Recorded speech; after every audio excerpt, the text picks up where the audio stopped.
Good morning. I'm going to try to talk as loud as I can. I don't have a megaphone.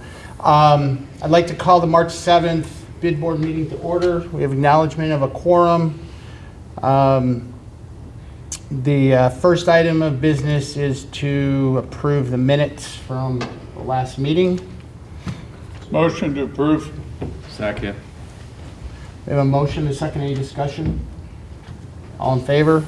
Aye. Motion carries. Item number 1 is the financial report. All right, good morning. I have the financial report up on the screen, and it's also in your packet. Not a lot took place in February, as you can see. Really, lights and decorations are still our largest expense for the year with the removal costs and electricity. Otherwise, everything was the same.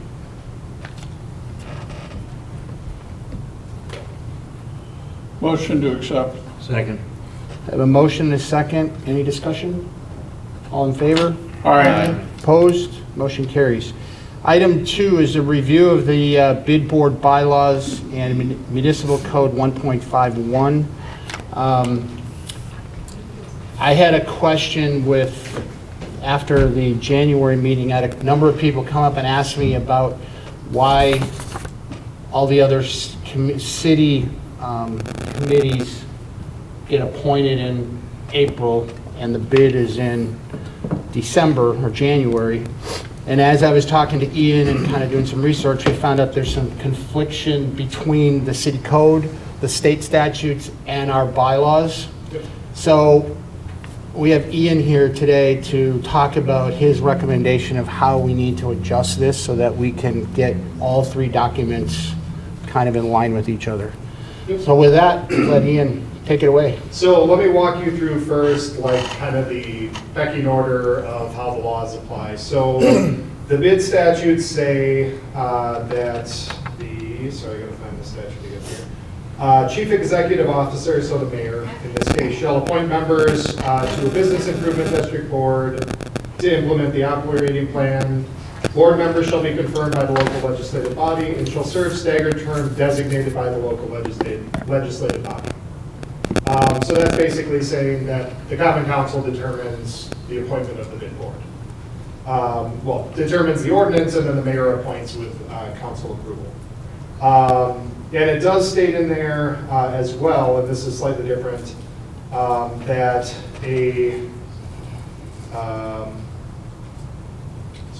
a majority of the board members shall own or occupy real property in the business improvement district. So the statute says a majority of the property owners. The ordinance that's currently in place says that the bid board shall consist of 9 members appointed by the mayor and confirmed by common councils for staggered 3-year terms expiring December 31st of each year. And it also includes the majority of the board members shall own or occupy real property within the bid. And then Mike or Jess has the bylaws up. Can you flip Go back. to the, Yeah, this is can you flip to the, municipal code. yeah, that's the municipal code, sorry. Can you flip to the bylaws? Yep. And then it's down a bit. Yeah, it's the, What would yeah, number section 2 there. Article 4, section 2, down a little bit. So your bylaws have the same number, at least 5 members. The ordinance says 9 members, so that's fine. And then your bylaws state that all board members shall own or occupy, so occupy real estate in the bid. So that's different, except that there's the one member of the board who's an alder person. Also, the alder person, I believe, is appointed on a yearly basis at the organizational meeting, not on a calendar year for 3-year terms. So that's another kind of conflict between actually the ordinance and actual practice. And then there's the, like the aspirational goal of that the board should represent the entire geographical layout of the bid to the greatest extent possible. And then the continuing on with the similar that they'll be appointed by the mayor and serve staggered 3-year terms with December 31st as the expiration date. So the question came up about appointment calendar year versus, it's not really fiscal year, but let's call it council year. So appointment at the April at the organizational meeting. Like the other commissions, I don't think, I mean, it's really a preference as to which way the board and the common council want to do that. I think there's pros and cons to discuss either way. You know, fiscal year or the calendar year is based on the tax collection and the budget and the fact that you're collecting, you know, the bid contributions and spending them within the calendar year. There is a little bit of, you know, conflict in that all of the other boards and commissions are appointed at the organizational meeting in April. So Plan Commission, Board of Review, all those other, you know, bodies are appointed at that time. It hasn't posed a specific problem, but if there's a preference that the members be appointed on that term, that's a recommendation that can go to council to modify the ordinance. In general, my recommendation would be that you guys have a discussion about what you want to recommend on that front, and that you make a recommendation or a request to council based on that discussion, and we present it to council to basically clean up the conflict between the bylaws and the ordinance, and correct the alderperson, that the alderperson shall be appointed on a yearly basis. But that we need to bring them in, we need to bring them out of conflict with each other so that they match up. Technically, it goes statutes, ordinances, bylaws. So it doesn't really matter what your bylaws say about everybody being from the bid. The ordinance says a majority of the members. I do think you could opt for all of the members except for the alderperson being owners or residents within, or owners or occupants within the bid. I don't think you could go the other way, but I think you could, or council could opt to impose that restriction, which is more strict than the statute. I don't know who would complain about that. I don't think you could loosen that further than the statute allows. So if council saw fit, they could adopt the language you guys have in your bylaws. My long-term recommendation for the bylaws is that for the number of tenure qualifications, you just say the bid board members shall be appointed as set forth in the ordinances.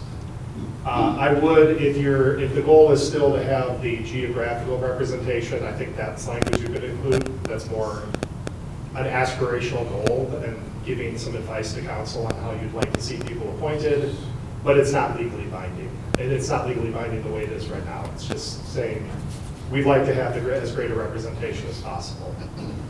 So long term, I would recommend just referencing the ordinance, and if you want to include the goal of geographic representation, include that as well. Procedurally, you would essentially make a recommendation to council. Council would adopt an ordinance that will take 1 or 2 meetings, depending on how it plays out. And then you have to have 30-day notice to change the bylaws. So at some point before one of the meetings, it's going to happen. It kind of happened. Like if you gave notice today, you wouldn't have 30 days to your next meeting because it's just under 30 days. I believe it's like 4 weeks from now. So you would not have 30 days. Even if you wanted to, you could not modify the bylaws at the April meeting because there's not 30 days. So functionally speaking, when the ordinances get changed, we would probably give notice to modify the bylaws accordingly after that meeting. So it would be either 6 weeks or 8 weeks out at that point, depending on whether it's the first or second meeting of the month that the ordinances got modified. So it's not an immediate process. Even if you modified it April 1st, which you can't do, to do that, I would say that we wouldn't change any of the membership this year. You would just have the people who are supposed to time off at the end of this year serve through April of next year, and then you would start the new cycle. It seems like that's already taken into account because people stay on the commission or on the board or commission until they're replaced. Yes, As yeah, I mean, we would understand it. just, in the We ordinance, would need to change anything to accomplish that. Anybody that's currently there would stay until yeah, they're, well, because the other thing that it says is, because it has essentially 9 members with 3 staggered terms, we have to adjust that because, again, the older person is appointed on a yearly basis. So we need to fix the ordinance to match what you guys are actually doing. Just one of those practices that is built up over time that just changes slightly over time, and now we need to bring the ordinance back in compliance with what actually happens. So regardless, we're going to have some changes to how it gets structured, even if you guys stick with calendar year appointments, because I need to adjust that, and we need to clarify whether it's a majority or all of the board members who are owners or occupants within the bid with the council, and then bring the bylaws out of conflict with that. I have a question on the bylaws, Ian. Yeah. So I think part of the problem we had this year was we had 2 brand-new people that were brought in very last minute, and they were thrown into an election process when they didn't really even know any of the candidates or what they stood for or what happened on the board. So with that said, the way we elect people coming in January feels very odd to me. Like, I feel that if somebody wants to put their hat in the ring for being either an elected officer or not, that perhaps we do that in December, and then they can write a paragraph or 2 about why they think they would be good at the job, and then people have a month to contact that person if they want and talk to them about it. But we come in and somebody says, I nominate so-and-so, and then we all feel, I just think it's a really weird off process. So like any other election, I don't know if the bid board could do something like that, but that seems much more fair to me than the way it currently sits right now. I mean, is there a specific thing in the bylaws? I don't have those up right now. It just says that the first meeting after the first meeting in January, Okay. the officers are elected. Okay. So one of the questions that I have with what you said was the alderman, right now it's in conflict, and the alderman gets appointed in April. And that's where you and I had the conversation. Yeah. So the problem I see, if we say, okay, the alderman's going to get appointed in January, and now you have, So I don't know that the alderman is appointed in April. I think you're appointed in January still, right? no, Or they're is it an appointed in April. appointment? April. It it's is an April appointment. Okay. So It that's why, happens at the organizing meeting. that's why I feel we should get the bid on that same cycle, because we have had in the past where we've had alderman changes.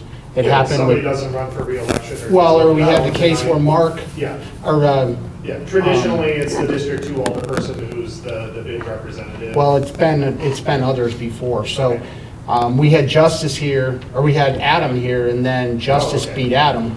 Okay. And then all of a sudden, It changed. April, we got to change. So why, when you and I talked, I thought it would make the most sense if we got this on the same calendar. Then also, if you have a new mayor coming in, like we have now, then that mayor has a decision as far as who his or her bid is going to be, as opposed to the previous. So I personally think it makes a lot of sense at this point, because we have conflict, is to change the appointment time period to match with the rest of the commissions in the city, and have it all tied together, and then we can, And I think that potentially, I mean, I don't have a strong preference either way. I think it's whatever you guys feel, but I do think that would serve somewhat to address what your concern is, which is now you don't have somebody appointed December 18th. They come in for their first board meeting, and it's, you're like the officers of the bid, now they're appointed in April.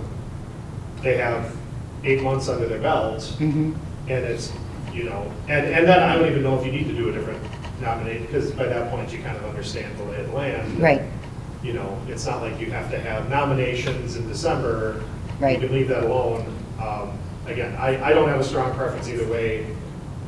There's pros and cons. I mean, the downside, if you have, people appointed in April, is now you have people who, it's people spending funds who may not be on the bid, 4 months later when they, when they time out, or when they. but you have that same problem now with with that in that we set the budget in October. Yeah, yeah. So So- you have somebody setting the budget and then people spending the money who weren't necessarily on to set the budget.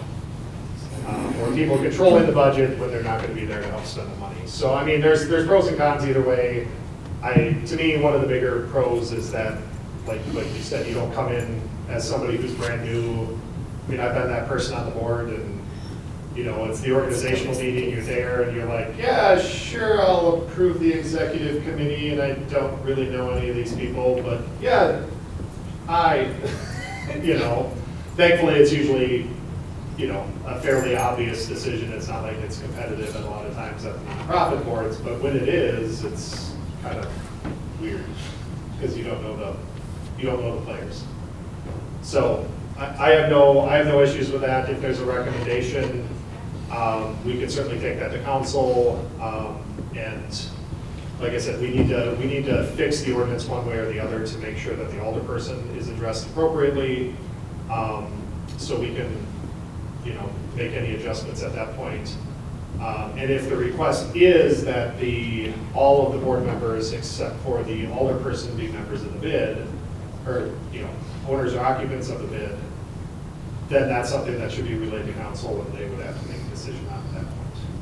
Because right now it does not say that. And that ordinance was in effect, I want to say, do you have it up still, Jess? Yeah. I want to say that was, 2013. So it's not like it's 25 years old. I mean, it's relatively recent that was adjusted. I don't know when the bylaws were modified to say 2018. 2018 is when you guys put the bylaws saying that all of them had to be residents. So.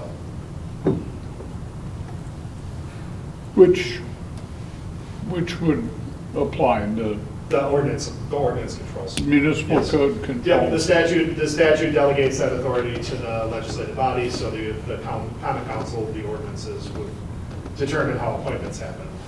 Again, I don't see any reason that the common council can't say, yes, it says a majority in the statute, but we're gonna bind ourselves to all but the alderperson being owner occupants, that's fine.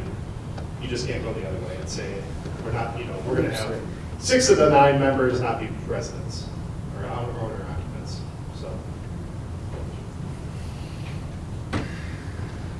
Any thoughts? Does the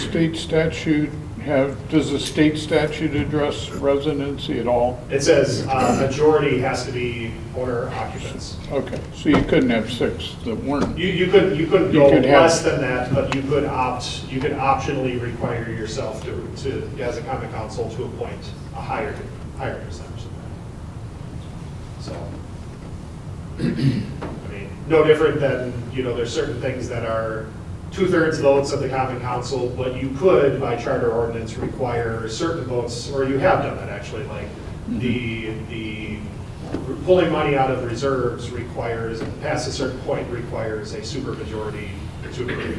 So Correct. you can always opt for a higher percentage, you can't go lower. Could the terms What? of the bid members, including the alderman, run, do they have to coincide with, I mean, could they be tied to the organizing meeting, which is Yeah. set down in our municipal code? The statute does not say, this says they shall be appointed to staggering terms as set forth by the legislative body. So you guys can do calendar year, or, you know, the common council could opt for calendar year, they could opt for common council year as well. That's completely a common council ordinance decision, Mhm. so. I guess what I'm saying is to get in line with the rest of the commissions to have this follow the common council year. Yeah, But then are we still going to have an issue? Are you saying that you're going to do the elected officers in April as well? sure, but no, you No, do no. the You elected could do them in officers. January, you could do them in April. You have the same problem you're going to have in Right. April, but the only drawback to doing them in January is you could have new people coming on who potentially would want to be an officer and couldn't be. Right. No, you're saying you would still do election of president, vice president, et cetera, in January, which does give the advantage of now somebody has been on the 8 board weeks, for 8 8 months. Right. You guys know how that person works. That person knows how the bid board works. So it's, very rarely, unless it's like targeted recruiting for like a treasurer type position, do you have somebody come on as an officer when they join the board. But if somebody's been around 8 months and they're stepping up to the plate, maybe it makes sense to bring them in as an officer, and then everybody knows that and sees that, so. Unless you're Wes, who did become treasurer the day he came in. Fair enough. That's a pretty high I think it's a good pressure. example. Yeah, exactly. So, Treasurer is that one position in any board that nobody wants. yeah. Right. Yeah, it's coming. Something's good. I believe the correct term is treasurer for life, but I'm not quite sure about that. So, Great. You're the secretary. All right, so if we want to make this change, we need to have, I'd make a motion that we ask council to align the appointments with the April organizing meeting, like all the rest of the boards and commissions. Yep.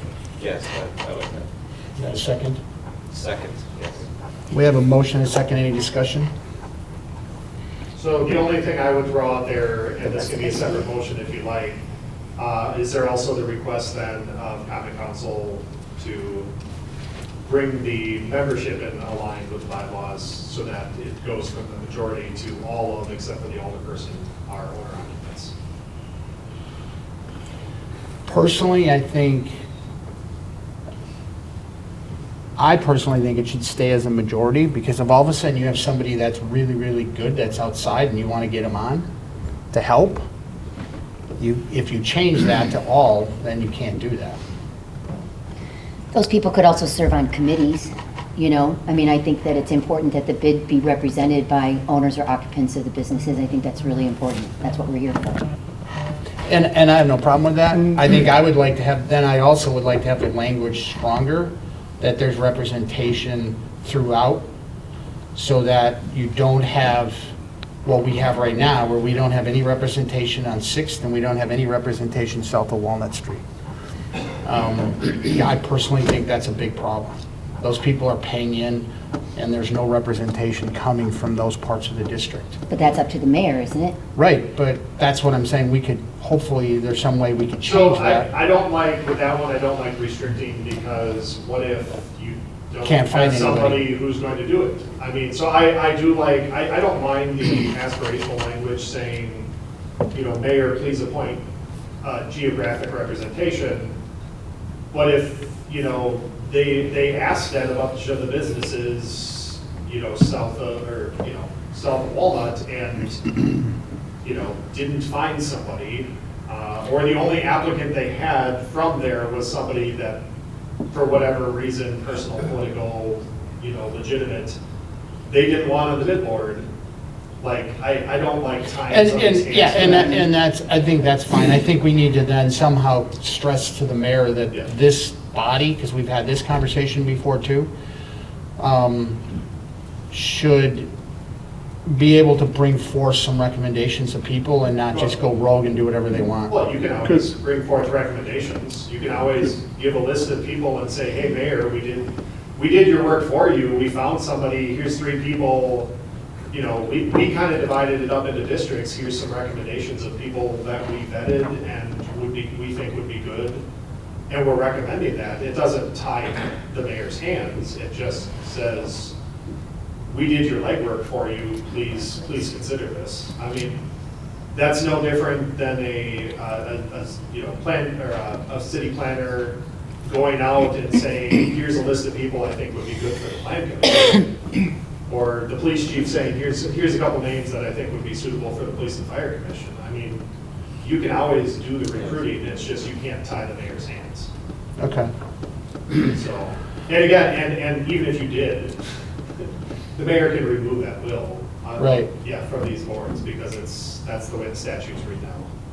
So, it's kind of a moot point even if you did force the issue. So even what you're saying You is can't even- really force the issue, but you can do the homework for the person, so there are a lot, because a lot of times it's just time, right? There's a slew of appointments that need to be made. That's one advantage of doing it not in the April one is, this is the only thing that's appointed in December, so maybe there's more time to consider that versus like, here's the laundry list of people you need to appoint, come up with names for all of them, which is what happens in April. So, if you do the homework for the person, it makes it easier for them to say, yep, sounds good, let's pick this person, this person, and this person.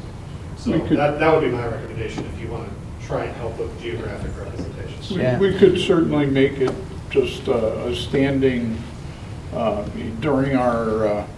during the bids, March meeting, or during March, we will come up with, a list of potential appointees every year. Yeah. And just make it something to do every March. Yep. All right, so in the interest of time, because I know some people have hard stops here, we have a motion and a second. All in favor? All right.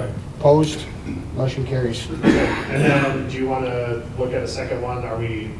Is everybody comfortable with leaving the majority language in place? Okay. Yeah, Yeah, So you I wanna mean, make a I motion would to that, say- too? No, I mean, if you're not looking to change it, I don't think there's a motion. Okay. As for the majority, I would say it's valuable to leave. Like, right now is the perfect example of when you could have gone separate and said, hey, we know this person isn't in the bid, but we want a pure marketing person on the bid board this year coming into the construction season. So yes, let's go recruit somebody with marketing background specifically for this role. They may not be a member, an owner occupant there, but they have valuable skills to definitely add. So I think having that flexibility is a good thing, because there's going to be times when you need that. So, all right, we will bring a recommendation to council, and then, like I said, I'll keep Jess, so Jess will be posted as far as when and if to petition for the bylaw changes down the road, so. Right. To I'll keep you reiterate, posted. it would take place starting next April Yes, in yes. 2024. Yes, it's not going to, Not this the actual April. appointments would not happen this April. Like, we're not gonna say, hey, you get cut 8 months short. Like 3 weeks from now. The person who would have timed off the people who would have timed off in December will just extend through April Yeah. and be replaced at the organizational.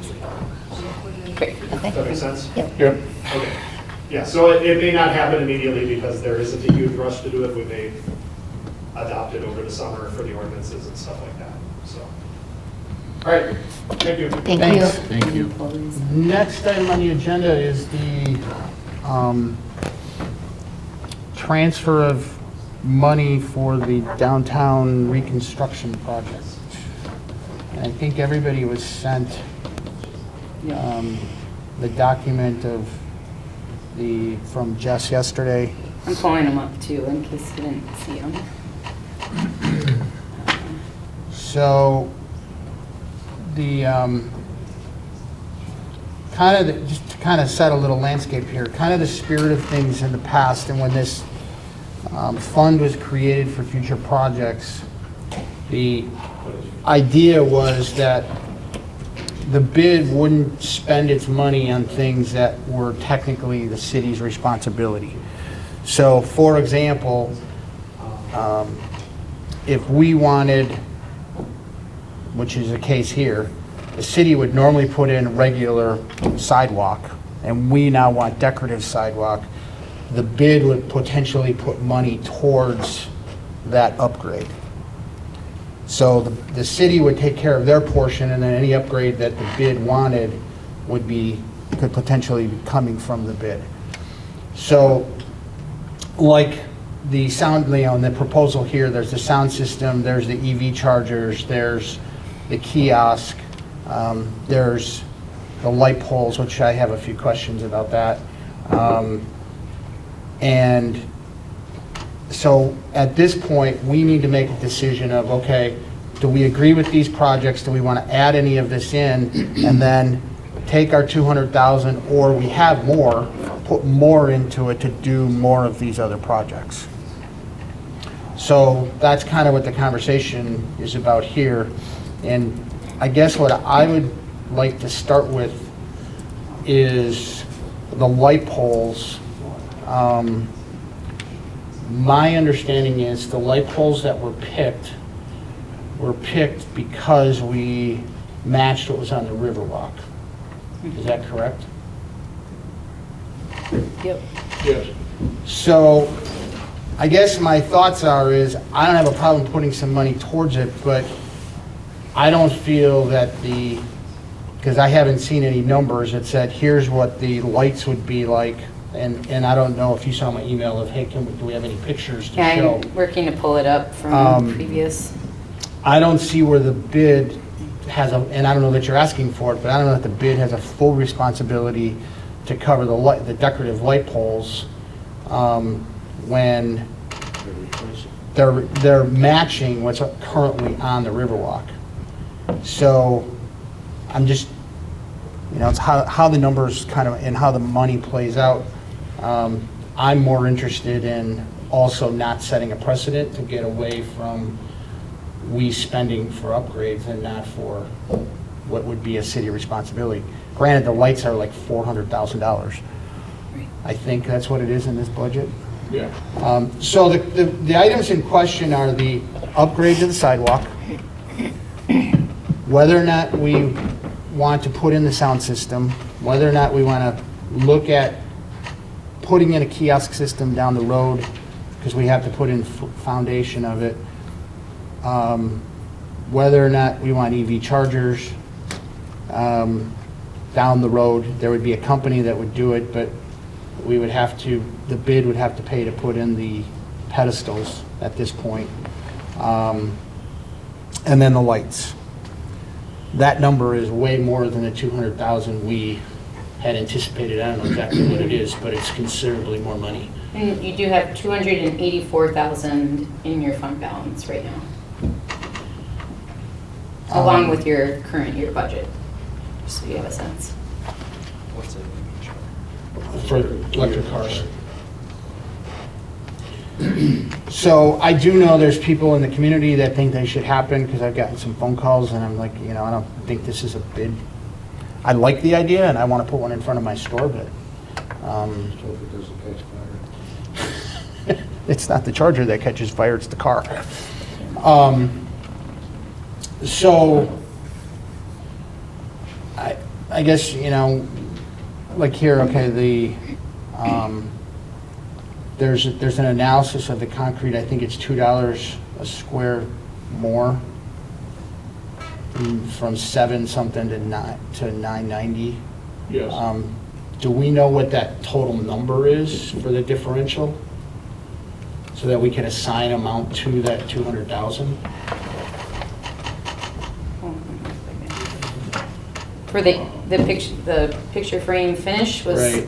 at the very end of the email. It said adds up to approximately $99,120. Okay, so there's 100,000, if we want to stay with that. And then the next question is the differential of the lights. Yep. So that's what I'm looking for, based on your email from late last night about trying to find the old samples of lights. Jay, do you know by chance what the...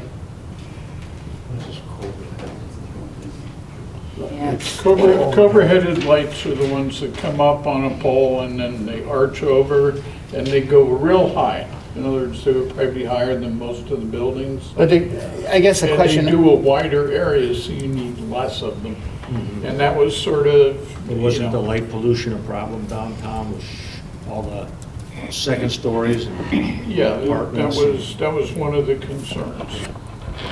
So I can at least show you this example. This isn't the email, but this is what shows up for like Cobra Head. They were like the basic sort of like LED contemporary looking. So the recommendation during the bid transportation group meeting was to go with a more like antique, I guess a little bit, Well, and it was decorative. Also decorative, and it was also to follow what was on the Riverwalk. Yep, it would be more consistent with lighting that's also along the side streets that are not getting replaced and on the Riverwalk. We didn't break down the costs of every flag holder and banner holder, but the light that you have in the approval that was made last night for the $4.6 million total project included all that new stuff. So we didn't try to rescue the banner holders from the previous polls or for the flag holders. This budget, the budget for the Main Street reconstruction, was built on the premise of the bid board's $200,000 being contributed. That was the indication that this board has provided the city in the past, and conversations that honestly have occurred with bid boards previous to your body, prior to the, I've been here 6.5 years now, so there was a study that was created just before that I started, so 7-8-ish years ago. The bid board contracted with our city engineer to do a Main Street reconstruction design. And they did that, and they showed what would portrait concrete look like in cost, and what would regular concrete look like in cost. What would a decorative light pole look like in cost? What would a regular light pole would cost? And this board has been stacking these funds, and previous boards to you has been stacking these funds for this Main Street reconstruction project and other projects downtown for some time. So I think your decision before you today is two. One, you budgeted for the $200,000 for Main Street, and you need to allocate that to the Main Street project. And we provided Mike, as appropriate, he asked what are the actual costs of the improvements made. We listed them for you. Now the cost of the bid itself came in significantly higher. A year ago at this time, we were talking $3.5 million for this project. As recently as 2 months ago, when we went to bid the project, our estimates, Max shared last night, were 3.9. Well, the low bid came in at 4.6. That's the good news, is that we have a bid that we are able to piece enough money together, including the bid board's $200,000, to get this project done. If we had two projects that came in at the 6.1, which was the other bid that we received, and a bid in that ballpark of 6.1, we'd be having a much different conversation today, one that I don't think anybody would be wanting to have, that we'd be talking about postponing the project or not being able to do the project. Costs are not going to go down, they are only going to go up, and that has been proven over time.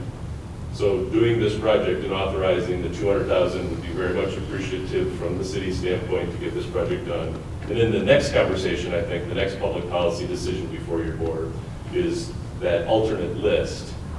Are there any items that bid board feels strongly about funding, and funding out of the fund balance that you have, the remaining $83,000 and then the $20,000, Jess, is that the right number, from bid projects for 2023, if you were to choose to tap into those funds?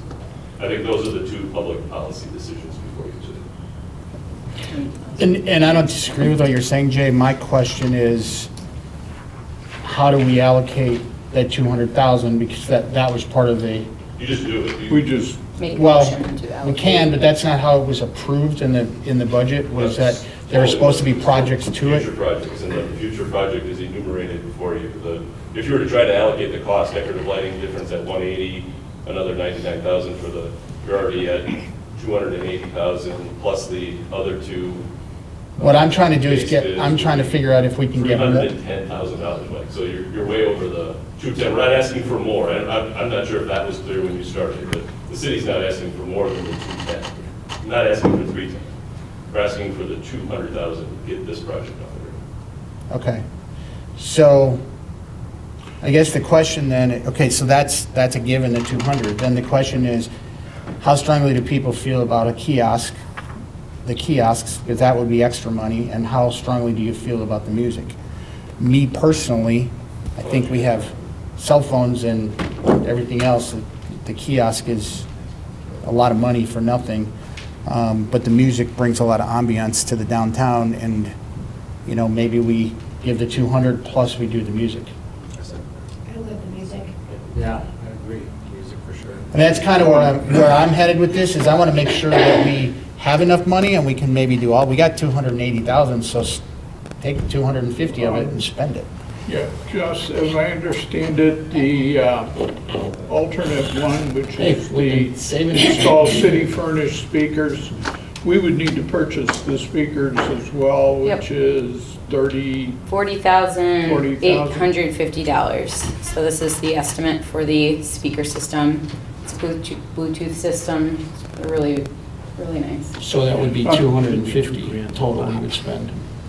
Yep. The other Because you have thing to look at here would be the alternate 3, I believe it is. I'll I pull lost the my- alternates. Sorry, I lost my place Yeah, it here. would include Bid the time alternate as well. The 6th. 3, kiosk installation. This basically provides us with the ability to install a kiosk at some point. Whether the city would install that or Yeah, the, the bid might later come in or this is just the base, like the Where would that foundation be? and conduit and In the settlers park. what's needed to host it. Personally, I think that, And same with the speaker alternate here, the $6,242, that would be in addition to the 40. Correct. Just so that we're all on the same page. my personal opinion is a kiosk is a waste of money. What? Committees become that. Right. I don't think the area is so big that you need that. And with this, I mean, when the kiosk got started, that was what, 7 years ago or whatever Jay said when we hired Kunkel to do our original plan. That was before cell phones were as prolific as they are, as far as QR codes and stuff. So I think you could do some signs with QR codes and get more out of that than doing the kiosk. So, I just wonder if technology will change. You know, Exactly. We sell this and then 5 years down the road, it's not needed. But the sound, I think the sound adds a lot. I'm in favor of prepping for the EV chargers. I know there's controversy around electric cars right now, but that's actually in the, as I understand it, we can ask Max, but I believe that's in the base bid is the prep work to ultimately yeah, but install. I think they were asking us to pay for or not. Well, that's part of the 200,000. They can go charge their. Yep, cars so the somewhere base, Yeah, I the don't base know. included the foundation, and then the company that is selected to actually put in the units and host manage the system will do that separately. That's not. But my question is, An additional cost. are we asking the bid to cover that, or that's already in there? That's No. in the base. That's in the base. Okay. Jess, where is that gonna be installed? I believe that's going to be installed in front of the Ziegler Building, a couple of spots there near Pocket Park. And correct me if I'm On wrong. the park side of the street or the On building side? the building side of the street. There's not a big entrance at that point really, and it is close to the electrical that's needed to serve them. Now, what about a remote lot? There's electric in that lot behind the old bakery building. Yeah, that would be a good question for our engineering team who selected the location specifically for those. I can't really speak to that. But they are not an additional cost to the bid. Is there? Okay, well then that's all I was trying to figure out. In the interest of time, I'd like to make a motion and then we can, if we can get a second for Great. it, then we can discuss all this during the Sure. actual discussion phase. I'd move that the bid provide the city with the transfer of the agreed $200,000 and that we include additional funding for bid alternate 1, which is the speaker installation, and the separate, I think there was a separate bid here to Aeronetics for the speakers. Got it. And, Okay. Okay. There's funds for this available right now, Yes. correct? What's that for? so we have a motion, we need a second. Yep. Second. Oh, just hold on. It's going to be approximately $247,000, so. Okay, so we have a second? Second. Okay, so now we can have our discussion. I know I got this. Okay, so the number was what, 247,000? Yeah, I'll add it up real quick here.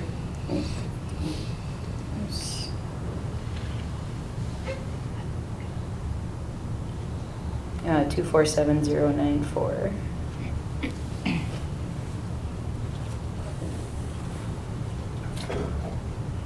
Yep, 247,092, and that's for the audio system, the install cost for Alt 1, and the system itself, and the transfer of the $200,000.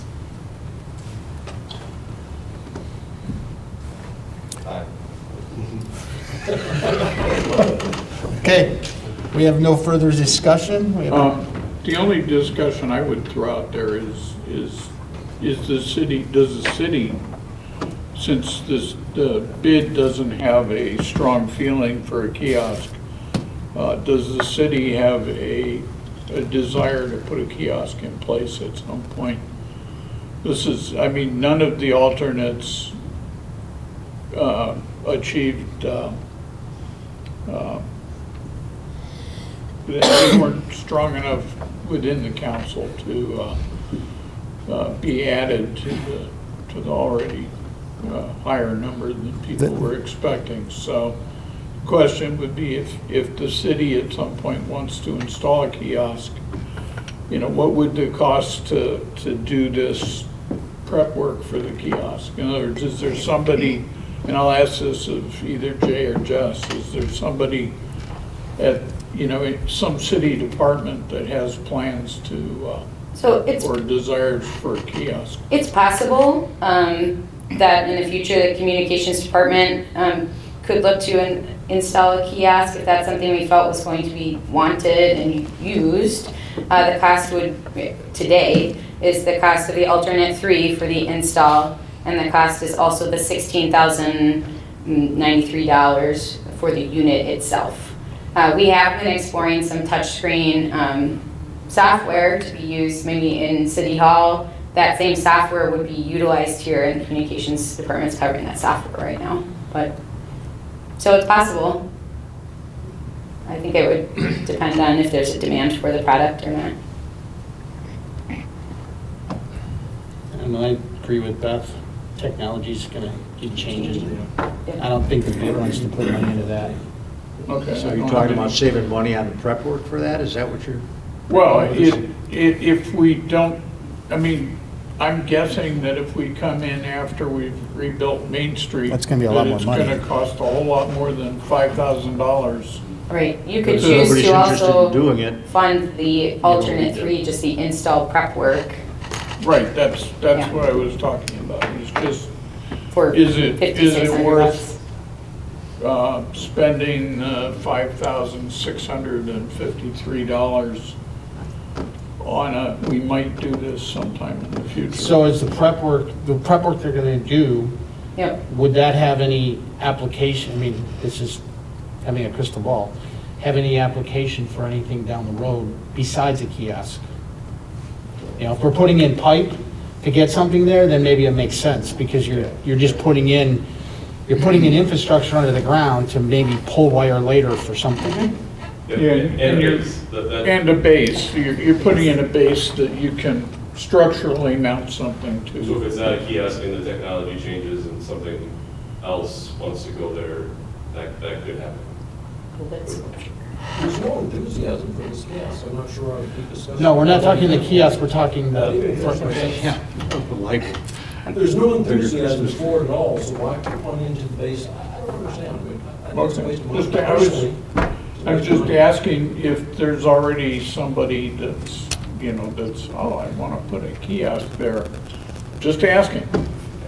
Well, it's been a conversation at the Transportation Committee for a long time, and we included it in the base. The base is going to go there with the conduit, and whether a kiosk lives there in the future, I'm not disagreeing with you at all, will be a conversation. And even if the city of communications had a strong desire to do it for acts, for events, or for whatever, we would have a community conversation before we just plunk the kiosk in there. well, and I guess my question with this is not a kiosk, but what if we wanted to put a digital sign there? Yeah. It's pretty much. So if you put the piping in, if we pay to put the piping in, we don't have to put a kiosk there. We could put a digital sign or something else that, hey, upcoming events or whatever, that could go across that and people could see it while they're driving or whatever. So that's pretty much what it Have to tear anything up. was. Right. That, I'm totally against a kiosk, Tony, but I'm looking at potential other uses for that piping. I totally agree with, try to put some of that stuff in ahead of time if you never know if you're gonna use it or not. Yeah, the system that we were looking at could act as a sign. It could act as like if you click on it, you can figure out where to go for food or business or, wayfinding, emergencies. And then also could have like a screensaver that comes up that could run ads or be a sign. So it had a lot of different options, which is why we felt it was worth exploring. As long as I'm here, I'll say thank you. The motion and second for 246, much appreciated. Mr. Rushing. 247. So do you want to, if anybody feels strongly, you want to modify do you want to rescind your first and you modify? I would be open to an amendment, if we think that there's some benefit. I think there is some benefit. And I would certainly not want to, a year from now, decide we want a sign down there and have to tear up what we just built. I mean, it seems to make a lot, it's like, I have outlets in my home that have nothing in them because I said, well, I may want something there, so put outlets, they just have covers on them, that's fine. So what is that amount, like 5,000? $653. Yeah. So we go to So 253. that's something that's still out there. It's not in part of the original contract. No. Correct, it's alternate 3. Okay. Yep, It's so- basically pre-staging for a thing to be named later. So that would Might be a be kiosk, might be something else. $252,745 total if you added alternate 3. And that Not was- including purchasing that unit, just the install, the base and everything. Correct. Yep. I support the amendment. Okay. So we need Larry to, Second it? you got to pull, don't you have to pull, doesn't he have to pull his No, second? I accept a friendly amendment, which he just made, Okay, and as long as Larry I'll agrees hold to my it. first second and second my second. I think we got So enough we have a first and motion seconds. we have a motion and a second to 252,000, is that what it is? Yep. $760? 745. Okay. Yep. Alternate 1, alternate 3, the sound system, and the transfer of 200K. And that also includes that extra 6,000 or whatever for the sound? Yep. For the, For the kiosk base. No. Infrastructure. No. And the that- infrastructure of it yep. includes the speakers, which are separate of the building contract, and adding 2 alternates to the contract that will go out today. Alternate 1 and alternate 3. Alternate 1 is the installation of the speakers, and alternate 3 is the kiosk base, for lack of a better term. Okay, all in favor? Aye. Opposed? Motion carries. Item number 4, bid marketing committee plan. So we had another marketing committee plan this morning. Jess sent out to everybody the plan. She has it up on the screen. Real honestly, I think this is more critical than what we just did from the standpoint of communication to our customers, communication to our merchants and building owners. And I think it's a pretty solid plan. The biggest thing that I guess I want to say with all of this under here is, in the position that I'm in as a building owner and a business owner, and having gone through the Riverwalk, I can't stress enough to the city, to the contractors, to anybody and everybody down there that we need communication. We can't have what happened and is happening along the Riverwalk where the building owners aren't being communicated to. And I think this plan kind of helps with that. to a point, but I think also part of this whole marketing plan needs to be a real solid, and for me to agree to this, I need to have assurances that there's going to be a really solid communication plan on a weekly basis to the building and businesses from the city as far as what's going on construction-wise, so that we don't have surprises, that all of a sudden something's happening and we don't know it, and we find out later the city knew it was going to happen a week ago, which is precisely what's going on in the Riverwalk. And I'm a little wound up because it's my building that they've been doing this to for the last 2 years. And I don't want to see that with the businesses, because I heard some very disturbing news this morning in that some businesses are talking about closing partially because they don't feel they can survive through this. And I think that's an absolute travesty that we're even thinking about putting the businesses in that position. And we need to make sure whatever we do helps every single business downtown get through this successfully and come out of it better and stronger than they are today. And I can't stress that enough, and I've been talking about it for a long time, but it was I was very sad to hear. I knew a couple, but all of a sudden I'm hearing more and more are saying, well, we're going to close certain days because we can't afford to, we don't think we're going to be able to afford to stay open. If that's the case, then we as a bid board and the city and everybody need to come together and make sure these people can stay open and keep their businesses alive. Mike, I'd like to ask, I see we have Max Marischal, the city engineer, in the audience, and I'd like to ask him, do we have a feel at this point for when we'll be able to get the contractor in to discuss the construction? So we have been talking with the contractor, and I think they want to start probably second week of April 10. From the last conversation we had with them. Obviously, we were waiting for the award to the official, which it was last night, so we'll have another conversation with them this morning to pinpoint the dates for the Reconstruction meeting, and then for the meeting with all the businesses downtown. So I'm going to say probably in the next couple of weeks is when we're going to have those meetings. So I think with the interest of the businesses who are really in angst over all of this, the sooner we can get that date out and published, I mean, ideally, I'd like to see, they've got the contract. I think we had to say, hey, we need this within the next 2 weeks, and here's the date we want, or here's a couple dates we want, and then let's get these meetings held, and maybe we need to have several of them so that people can come and find out what the plans are. Because it's a scary situation for a lot of the businesses, and I'm going to push and push and push to make sure that this communication stays open. So we want to try to get one meeting with all the businesses. You're not going to get all. So that's why I'm saying I think we have to have, if we can. We're going to record it. We're going to be recording it too. Yeah, like but we then did they with don't have the parking opportunity to ordinance. ask their questions. I think. Well, the contractor is not going anywhere. He'll be here. You'll be able to ask him questions. You'll be able to ask us questions. We're not going anywhere either. So I guess if somebody can make that one meeting, and that's why I want to figure out with you guys what would be the best time for this. Is it like during the day or is it the night meeting, so that we get the most.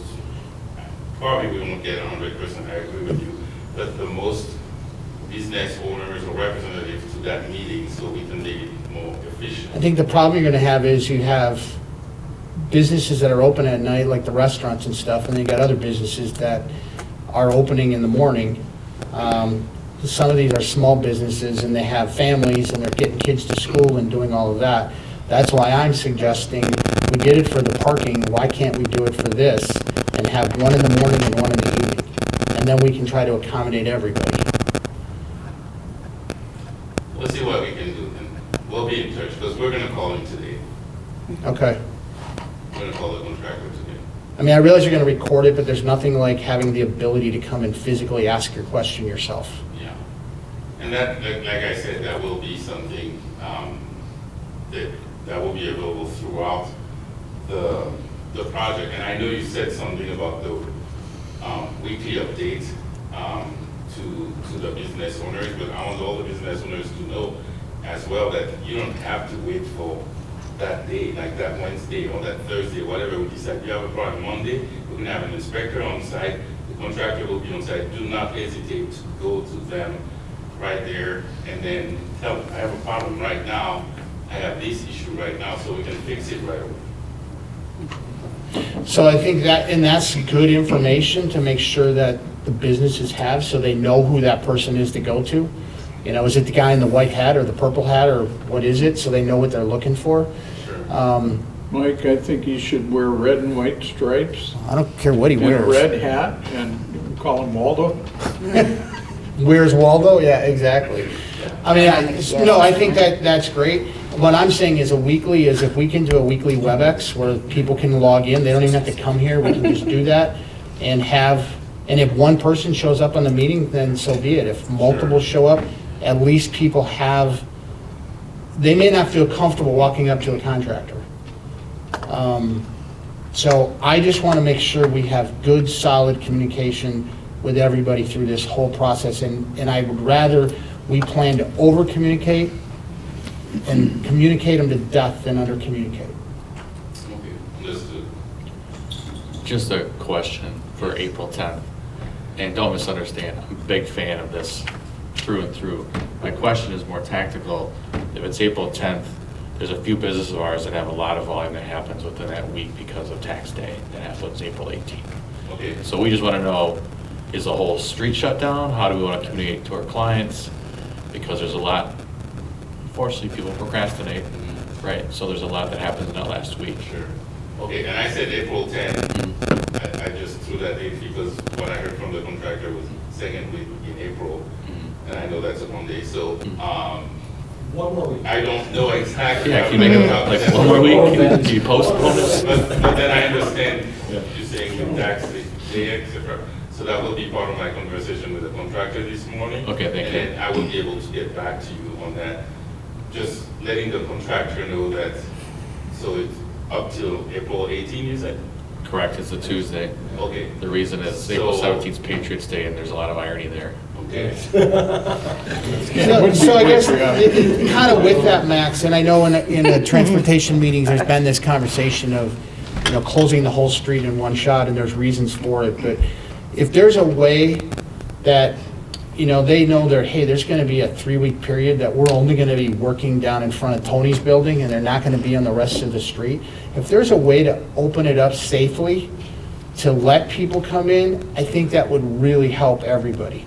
And not just hard lock it down and then we're locked down and can't do anything. But when this was done in 82 and 83, the project was done over a 2-year period and they phased it up and came up. I realized that, there's sewer and, and water laterals and stuff that are gonna be done and they're gonna maybe work from each end. But if there's a way that even if it's for a week, some of it is open, that's going to be very helpful to everybody. And I think it will also help with the mindset of, there's nothing worse than having everything shut down and nothing happening in front of your building. We drive down the highway for 30 miles and they got construction barrel after construction barrel and there's no construction happening. And what do? We all get upset because the construction is at mile 29 and we just drove 29 miles with barrels going 50 miles an hour. I get it, it's set up and it's prepped, but if we can get access to the businesses without people not having to walk, there's a lot of people that are elderly that aren't going to be able to get into these businesses. Sure. Yeah, well, we'll have that discussion of the contract. I don't want to... I know you don't want to speak for him. They and take their means and methods right here, but they were informed profusely in the special provisions of the contract, of the specificities of this project and the needs for communication. And, we told them this is not like going to a residential street where you have people leaving in the morning and coming back at night. It's like, it's busy all day. So we stressed that to them repeatedly in the contract documents. And again, when we spoke with them, when we know the low bidder, so we stopped talking to him, even though it was not awarded yet. Now that it's awarded, then it's time to spring into action, put all that into, to implement all that. So we'll have those conversations, we'll be in touch with you. I'll ask those questions. That's appreciated. We'll have the contractor give us all this information, and we'll have the meeting with all the businesses and figure this out. But we have to be careful because you also have other businesses that have key times. I'm not looking at myself, but we have to make sure that it's not just, oh, the bid board got this special thing done for them. We have questions about your delivery times and things Yep. like that, like the points of access and all these things. So we want to have this dialogue to make it happen. Thanks. Okay, now we can talk about marketing. Sorry I derailed it, but I feel this is part of the marketing and Thank an you. important Thank you. conversation. That's great. Well, speaking of communication, we have a number of dedicated organizations interested in supporting our marketing efforts. So I guess to begin, I just want to express my thanks to the Chamber of Commerce and the Downtown West Bend Association for continuing to contribute. They're going to be contributing funds to our marketing efforts as well as city communications. This was something that was planned for our GEM grant, which we did not receive, but they're still willing to support it because we all have the same dedication to making sure that downtown is vibrant throughout the entire process. So now, this is the budget that we're showing you today and hope that you'll bless it. The downtown bid, we set aside $17,500 for this campaign. You do have $20,000. There's probably $500 to $1,000 worth of expenses you have each year that, like the audio system, music subscription. You've done some other sponsorships that I left some wiggle room there, but if you so choose as we move forward to allocate additional funds, that's fine. I think we spent about $400 so far this year on the music subscription. So we had a pretty collaborative and lively conversation this morning with our committee and talked through some of the proposed marketing expenses.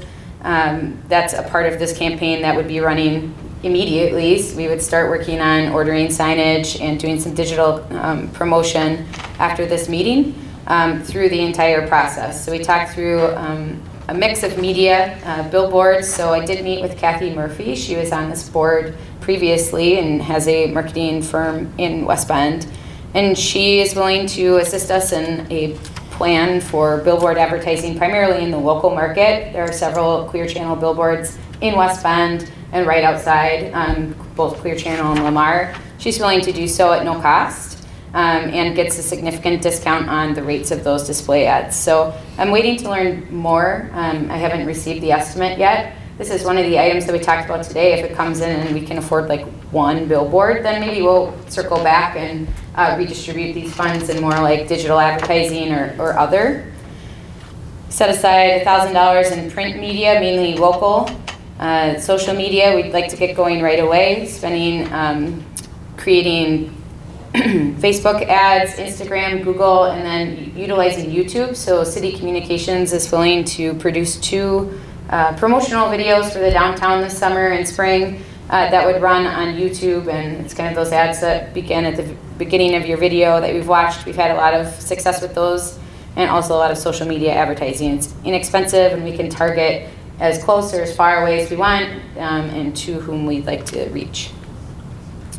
Another topic that we discussed, and I think we're going to hold for now, but would still like to at least continue with the total funding, is a digital campaign with Travel Wisconsin. This would be more social media sponsored posts that they would do. They have approximately 250,000 followers, very engaged audience, and then they also have 100,000 email subscribers. We've worked with them in the past. They're really professional. They get a good response. So if maybe toward the end of the project we want to try and get people here from farther afield, maybe this is something that we'll consider, as well as TMJ4, the morning blend. This is approximately what it would cost. It might be a little bit less. We discussed having a morning blend segment maybe toward the end of the construction, something to promote the grand opening, to promote the tree lighting, to promote the open houses. There's a lot going on right at the end of the construction time, and that could be a really good time to get on that show and spread the word. Additionally, direct mail was discussed. We have several thousand addresses from our Visit West Bend campaign that we've been doing through the Tourism Commission, and we could utilize these mailing addresses and email addresses to send postcards, information to, remind them to come and visit downtown West Bend throughout the summer. We can do monthly e-blasts. We also plan to purchase some QR code stickers that we could have in businesses. So a part of this is also, when we applied for the GEM grant, a part of our campaign was required to have a sales promotion with it, and we thought maybe we'd keep it, and any business in the downtown could take part, because we already have kind of a really great package, a few of them, with a MOLA membership, an overnight at the Marriott, and some tickets to the Bend, and some other great items in hand. And so if businesses wanted to get involved and put in some coupons or gift cards or merchandise, they're welcome to do so, and we would go out and literally solicit that and ask if they'd like to participate. And then if somebody goes in their business and they scan the QR code, they'd be entered to win. And then we would have their information to further contact them and have them come back again and again. Probably one of the larger conversation pieces today was about signage, local signage specifically. So this budget, and with the help of Gina at the Downtown West Bend Association, would help us get wayfinding signs, signs for parking, signs just say downtown business is open. Everything would have a consistent look and feel and be pretty bold in messaging. You know, if there are a couple buildings with, you know, a good space for a big banner, we would do that. So yeah, so we have some really good opportunities with signage. We also discussed having signage outside of the downtown, so maybe yard signs on the Eisenbahn State Trail, some signage at the Dirty Ninja Mud Run. We do have a booth already, a Visit West Bend booth, so we could, maybe we set it up there and send people downtown. So this budget would go toward that, and then supplies at $850. So I'd say overall, I mean, there's some basic campaign samples here. We're really just trying to emphasize visiting downtown. We're open. You can have every experience still during this construction. And yes, when you're down here, you're gonna see the road is tore up, but you can still visit the businesses, enjoy the outdoors, shop, dine, explore, and we will help people as they get here with finding parking and figuring out where to go and how to get in. So this plan, you know, we have about 16 people or more on the marketing committee, and a good solid group that's willing to work together. We're hoping to get together in advance of the contractor meeting or shortly after to, you know, basically disseminate this plan to the other businesses in the downtown and to ask for them to get involved and to provide them with like a brand toolkit so they could have these same logos and fonts and colors so that everybody can kind of be working together to make this kind of a cohesive campaign. Yeah, I guess I'm just asking you to allocate the 17.5 toward this plan. And it's not necessarily the plan isn't fully buttoned up, but it pretty well is. And we'll be able to work with that and report back throughout the time period. We do plan to have the committee meet periodically throughout the construction, maybe every 5 or 6 weeks. And you know, if there's something that changes with the plan, then we can say so. Motion to allocate the $17,500 to the communications plan. Second. Thank you. No motion and second, any discussion? That, all in favor? Aye. Aye. Opposed?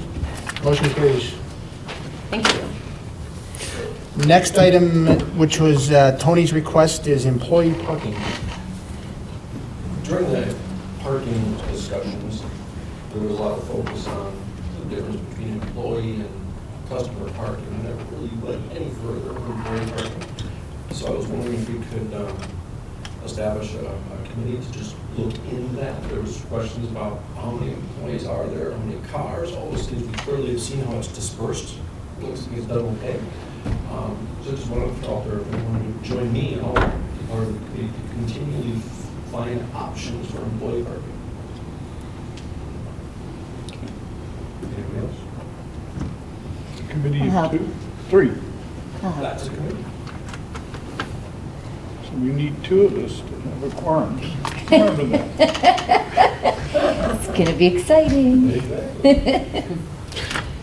Okay. And I apologize, I'm going to be excused, I'm going to airplane to catch, so thank you for letting me get to my point. Okay, all right, yeah, we're running Great long. meeting, longest one in history. I think so, 3 in a row.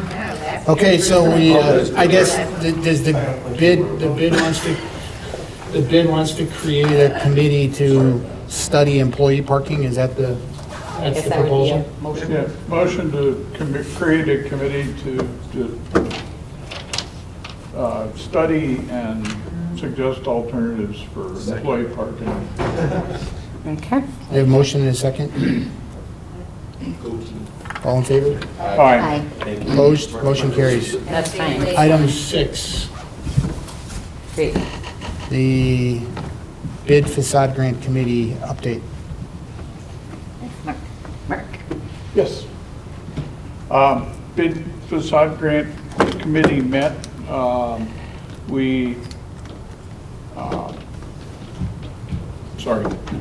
Bid facade grant committee met, and I don't remember the date, I'll have to look. But we determined there were 2 projects that were prepared to proceed and met our criteria, which was where possible, river walk facing projects. It was Sal's and Elizabeth Rose's buildings. They have, as I understand it, they've got the same contractor and designer, and so There will be we more felt. updates to come. for Huh? that. There will be updates to come for that. Right, yeah. and as I understand it, they are working with the city planning department on details, but we feel pretty positive about that. That's okay. I'm really sorry, I have to leave as well, even though this is the part I was part of. Okay. That was it. We had additional projects that weren't qualifying. We had one private residence that did not qualify. We had, I think, 2 other, I'm going to say 2, it was one other. The theater had pulled theirs from immediate considerations, so. And Kevin from Milton, And Kevin. Oh, and Kevin, yeah, from previous work. yeah. Okay. We feel really positive Yes. about the projects we're going to be taking on and the impact that they're going to have. Okay. Last item is April meeting date and location. Because of the election, I'm guessing we can't have it here. Yeah, so So we do the basement of the library? Actually, we did secure the school board room because it has audio and video capabilities. It's Perfect. set up much better than for our purposes than the library, if that's okay with you. At the same time, just at the libraries or at the school district boardroom. Awesome. It's like 2 Right blocks. across from Badger, And north of here. Okay, Yep. so, okay. the old Amity administration building. Yeah, that's perfect. Great. You just go in the front there? Same time? You just walk in the front? Yeah, I don't know where it is. you park in Same that time. little parking lot. Same time, different place. Yeah, Um, election day. So when you pull in the parking lot on April 4th or whatever it is, here, and there's all these people, you'll remember that you need to go to the other place. Because that's what I do every time. So with that, I will ask for an adjournment motion. Motion to adjourn. Second. All in favor? Aye. Aye. See you, bye.